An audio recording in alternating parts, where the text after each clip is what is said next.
जनाब बाबू सिंह कुशवाहा साहब का, जो जन अधिकार पार्टी के अध्यक्ष हैं, और भागीदारी परिवर्तन मोर्चा में जितनी पार्टियां शामिल थी उन सबका शुक्रिया अदा करूंगा। और फैसला जो भी नतीजा आया है, हमारी कोशिशें मेहनतें बड़ी थी मगर वो फैसला जैसा हम चाह रहे थे नहीं आया। मगर हम दोबारा मेहनत करेंगे, दोबारा और हमारी जो कमज़ोरियां हैं उसको दूर करेंगे। और मुझे यकीन है कि आने वाला मुस्तक़बिल उत्तर प्रदेश में हमारी पार्टी मजलिस इत्तेहादुल मुस्लिमीन के लिए बहुत बेहतर साबित होगा। तीसरी बात यह है कि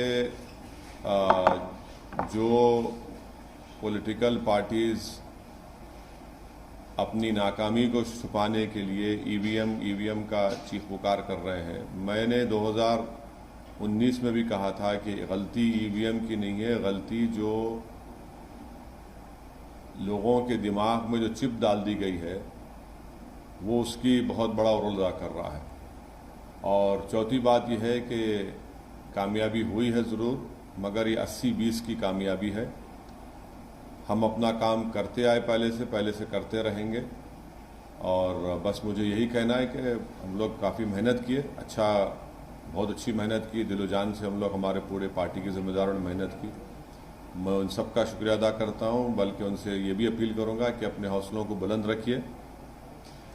कल से हम फिर अपने काम पे लग जाएंगे और यकीनन मुझे यकीन है कि आने वाले जो विधानसभा के इलेक्शन होंगे उसमें हम और अच्छा करेंगे, हमारे कमज़ोरियों को, जो भी कमज़ोरियां सामने आएंगी उसको दूर करेंगे। सर, आपका 80-20 की कामयाबी है, इसका मतलब क्या है? ये आपका कहना है कि मेजॉरिटी और माइनॉरिटी के बीच की लड़ाई? देखिए एक बात तो साफ वाज़ेह हो गई कि मैं शुरू से इस बात को कह रहा था कि एमआईएम पार्टी का जो मकसद है, कई हमारे मकासद हैं, कई ऑब्जेक्टिव्स हैं। उसमें एक बड़ा ऑब्जेक्टिव ये भी है कि एक पॉलिटिकल लीडरशिप बने। अब अगर आप इस तरह से ये पैगाम देंगे तो फिर आप सिर्फ वोट डालने वाले बन जाते हैं, वोट लेने वाले नहीं बनते आप, और आप एक झुंझुना बन जाते हैं। अब मिसाल के तौर पर ये जितने भी अभी तक नतीजे आए, जो रिजल्ट्स आया, जो बड़ी बड़ी बातें कर रहे थे लोग कि ये इनका और ट्रांसफ़र होगा, उनका और ट्रांसफ़र होगा, ट्रांसफ़र कुछ भी नहीं हुआ। और जो लोग झूठे दावे पेश कर रहे थे, जो लोग सब्ज़, उर्दू का लफ्ज़ बोल रहा हूँ, सब्ज़ बाग दिखा रहे थे, वो सब तो सब मालूम हो गया कि किसका वोट कहाँ पर गया, किधर गया। तो खैर अभी तो पूरे नतीजे नहीं आए, तो इस नतीजे पर और जब पूरे नतीजे आ जाएंगे उसको देखकर भी फिर हम और यकीनी तौर पर कह सकते हैं। मगर यह है कि जो उत्तर प्रदेश के अल्पसंख्यक समाज के माइनॉरिटीज़ हैं उनको सिर्फ वोट बैंक की तरह इस्तेमाल किया गया। और इसी वजह से आज आप देख रहे हैं कि जो पॉलिटिकल लीडरशिप की हम जब बात करते हैं तो उससे सबको तकलीफ हो जाती है। तो खैर अब ये वक्त नहीं है कि मैं इतनी तफसील से जाऊं। जो फैसला आया हम उसकी इज़्ज़त करते हैं और हम अपना काम जारी रखे हैं और जारी रखेंगे, और पहले से ज़्यादा हम मेहनत करेंगे और जो हमारी लड़ाई है जमहूरियत के दायरे में उसको लड़ते रहेंगे। सर, उस पर क्या कहेंगे जो आप पे पहले भी आरोप लगते रहे हैं कि आप जिताने के लिए गए थे बीजेपी को और जिता के आ गए, ऐसा आपके विरोधियों का ऐसा आरोप है, पहले भी लगता रहा है, क्या कहना? देखिए प्रमोद साहब, अगर मैं उन लोगों के नाम ले लूं जो बाजा बजा रहे थे कि ये लड़ाई, ये वो लड़ाई है, आखिरी लड़ाई है, फुला लड़ाई है, और जो जाकर हर समाज के लोगों कह रहे थे कि ये आखिरी लड़ाई है, अब उनके बारे में क्या बोलेंगे आप? और अगर हम पे जो इल्ज़ाम लगता है कोई फिक्र नहीं है, हम तो बोलते लगाओ हम पे इल्ज़ाम, मगर हम अपनी लड़ाई लड़ते रहेंगे। आप देखेंगे गुजरात में भी इलेक्शन लड़ेंगे, राजस्थान में भी लड़ेंगे, और इस साल आखिर में दिसंबर में उत्तर प्रदेश में लोकल बॉडी के इलेक्शन होंगे, हम फिर अच्छी तैयारी से लड़ेंगे।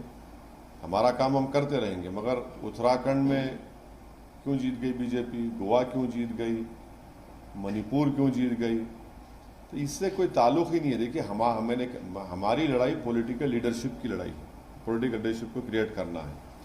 अब उत्तर प्रदेश की खास तौर से जनता को, गरीब को, दलित को, अल्पसंख्यक समाज को समझ में आ जाएगा कि इनको सिर्फ इस्तेमाल किया गया था। भाई आप जो दावे कर रहे थे, जो भीड़ दिखा रहे थे, जो बातें हो रही थी, जो ख्वाब में भी मुख्यमंत्री बन गए थे, उसका जिम्मेदार मैं तो नहीं हो सकता हूं ना।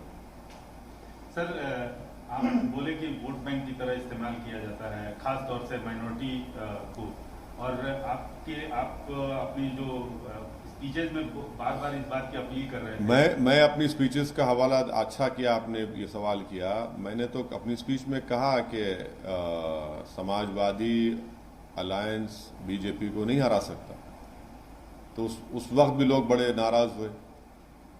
ऑन रिकॉर्ड मेरे स्पीचेस आप देखिए, यूट्यूब पे हैं।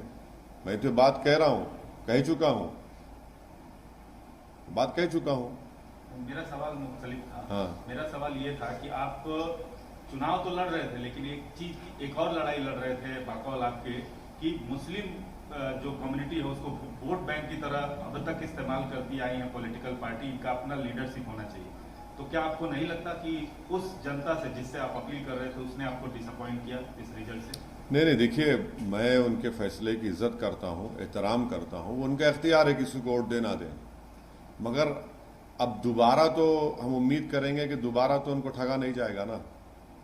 अब दोबारा यही बात उनसे नहीं कही जा सकती, क्योंकि उन्होंने देख लिया, उन्होंने आजमा कर देख लिया कि भाई 4 इलेक्शन आप हार चुके हैं, 14, 17, 19 और 22, ये 4 इलेक्शन आप हार चुके हैं।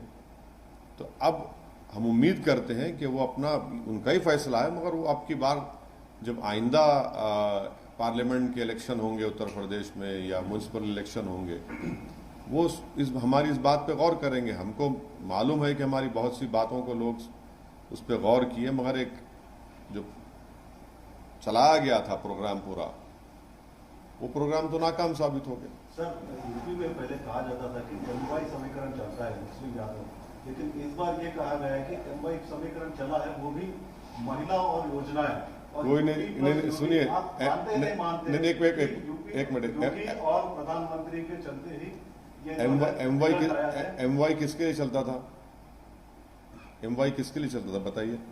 कौन सी पार्टी के लिए चलता था एमवाई? यहाँ तो खाली एम ही है ना, वाई कहाँ है यहाँ पे? तो खाली एम ही है, वाई तो मानते हैं कि ये जो योजनाएं थी महिलाओं के लेकर के। अब देखिए प्रसाद साहब ऐसा है ना, अंग्रेजी कहावत है, victory has many fathers, defeat has none. अब आप जीतने के बाद आप वो बोलते बोली, अब आप जीत गए तो नहीं, मैं यूपी, देखिए यूपी की जनता ने फैसला लिया, हम उसकी इज्जत करते हैं। अब उस पर आप क्या लगा लीजिए, हमारा फैसला है, उसकी इज्जत करना पड़ेगा, एहतराम करना पड़ेगा। सर, आपने कहा कि अब ये चुनाव तो हो गए, आपने कहा कि गुजरात और राजस्थान में, तो क्या एमआईएम वहां पर बिल्कुल करेंगे, हम बिल्कुल करेंगे। बल्कि इससे एक पैगाम तो चला गया ना कि ये लोग जो एक पर्टिकुलर कम्युनिटी को अपना वोट बैंक समझते थे, अब तो वोट तो ले लिए मगर आपके वोट नहीं है, आप तो जीत ही नहीं पा रहे, आपका वोट ही नहीं है। वो जो क्या लफ्ज इस्तेमाल किया था कि रेनबो, हाँ नहीं, जो हिंदी का लफ्ज इस्तेमाल हुआ था उसमें वो तो सब हाथ को आ गया ना, वो तो बिल्कुल ही नाकाम साबित हुए। बहुरंगी गठबंधन, ये कहां से बहुरंगी था भाई? उसमें तो खाली एक ही रंग था। रेनबो कोलिशन कहा आपने कि ये कम्युनिटी का वोट, वो कम्युनिटी का वोट, ये ट्रांसफर हो गया, वो हो गया। अब आप बताइए कि लखीमपुर खीरी में बीजेपी पूरी जीत जाती है। इसलिए हम कह रहे हैं कि 80-20 का मामला हो गया, और ये 80-20 हम आपको कह रहे हैं बहुत लंबे सालों तक रहने वाला है भारत की जमहूरियत में। तो आपको लगता है विकास के मुद्दे पे नहीं, अब वो अभी ये प्रेस कॉन्फ्रेंस ये मौका नहीं है, ना वक्त है कि मैं इतना उसमें सब्सटेंशिएट करूं, मगर मैं इतना ज़रूर कहूंगा कि 80-20 का ये माहौल बहुत लंबे सालों तक रहने वाला है। ये समझने की ज़रूरत है सबको। क्या इस ऐसा क्यों है कि आप वेस्ट बंगाल गए, वहाँ भी जो मुस्लिम कम्युनिटी का भरोसा नहीं जीत पाए,